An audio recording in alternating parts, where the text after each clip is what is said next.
With over 1 million hours of service, 2019 marks 20 years that the Textron Systems Shadow TUAS has been flying with the U.S. Army.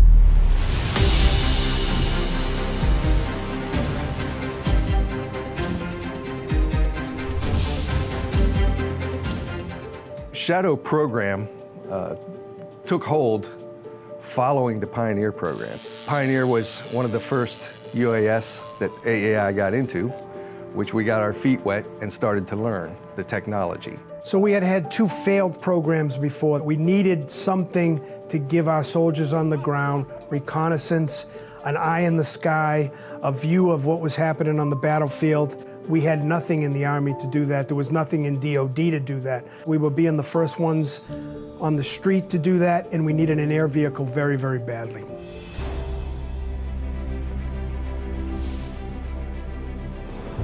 AI brought 2 air vehicles.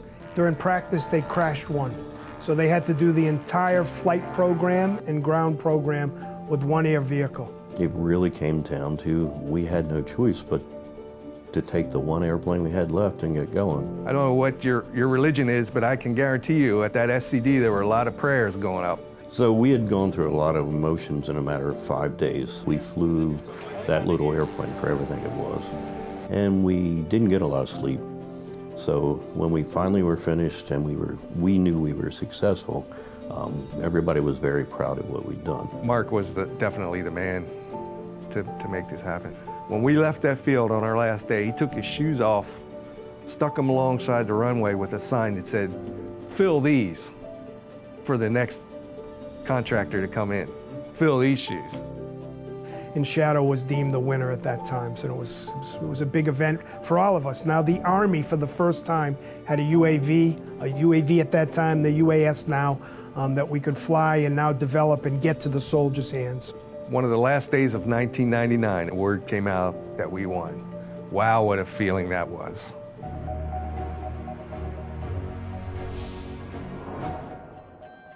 We won the program in 1999, but we basically, during 2000, took the off-the-shelf system that we demonstrated and had to integrate the capabilities we proposed to turn it into the system the Army really wanted.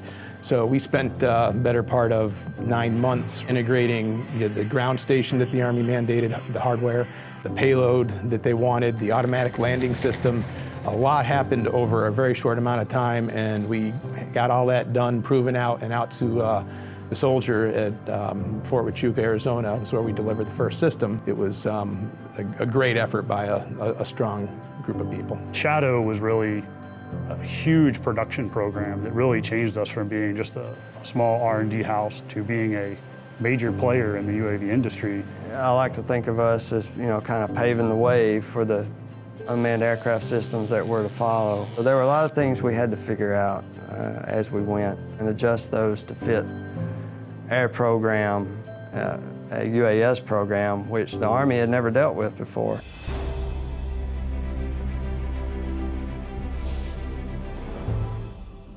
When 9/11 happened, it was a sense of ownership that we had. We had to do something that would make a difference, but not to repeat all the lives lost in previous wars. But we had to do something to protect the United States. There was no doubt in any of our minds, I think, that day, that we would be utilized in a very important way. So Shadow had the opportunity to deploy in the Iraqi War in 2003. We were one of the first platforms there. The actual Army used it as they were advancing on Baghdad.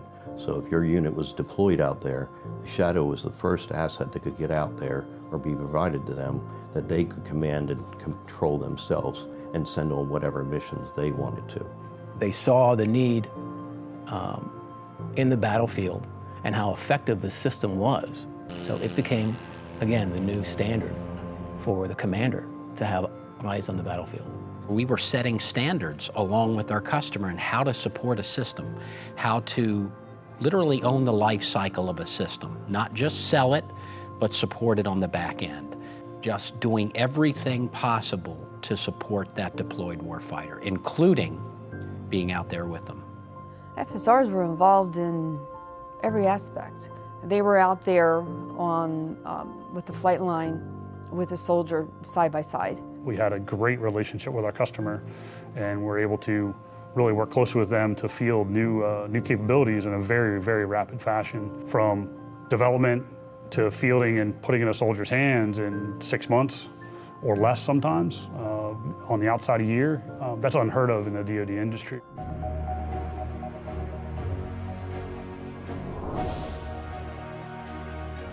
Shadow not only changed the face of our company, it changed the way our Army and our customers fight. They were now able to get this intelligence, surveillance, and reconnaissance information, and it only grew from there. We identified a unit in Iraq that was willing to do a beta test for us. They were flying missions to Ramadi and Fallujah, which were the areas of heaviest fighting. However, they were down to, I think, 9 soldiers in that unit. But they were still operating 24 hours a day, 7 days a week.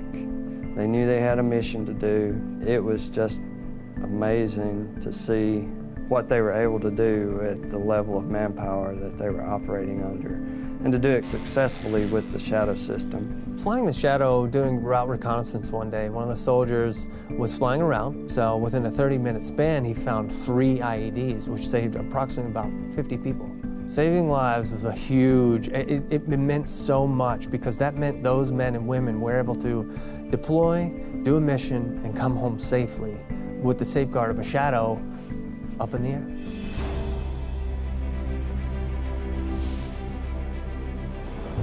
When I started as a test engineer, we were focused on the V2 upgrade. It was neat to see how Shadow already had this legacy, and how are we going to carry that forward to the next generation of Shadow, the V2. So what V2 is the all new software, a whole new architecture. I mean, over 1 million lines of software, but it gave the soldier such great capability with this high bandwidth data. That was one of the longer, drawn out challenges that took a big team of people a long time to accomplish.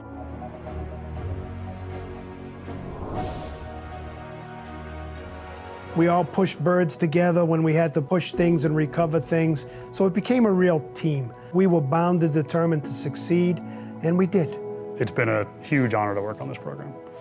Can't say enough about my government partners either, and folks we've worked with.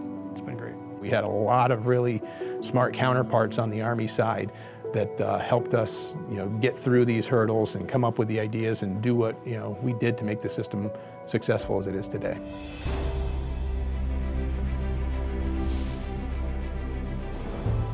The future of Shadow is the past of Shadow moving forward, and the teamwork and the engineering development that has gone into Shadow to get it to this point will continue forward.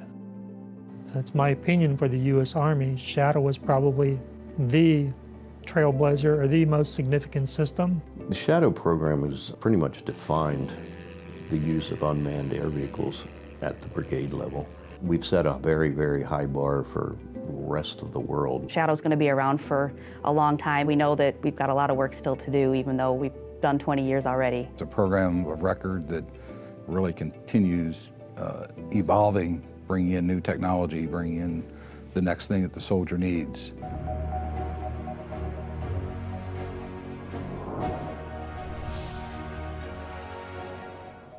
So the Shadow program really did create the culture that you see in Textron Systems. Thousands of employees throughout the last 20 years have worked on the Shadow program. I think every employee here understood that at any point in time, any second of the day or night, a Shadow was operating somewhere in the world. It did create a culture here at Textron Systems whereby we're going to do anything we can to support that system. It's been a highlight to my career to hear all of the good news stories all the way up to when we hit 1 million hours. That is what was exciting to me. We did it, and we made that successful. And when you think about how many lives we've saved over the years, that's pretty important. Every person who did their part, they should be very proud of that part, because it took them all to make it happen. And so thank you to all of you. There's a lot of people who touched the Shadow system, specifically in the early days, that made a difference. And we are where we are today because of what they did yesterday.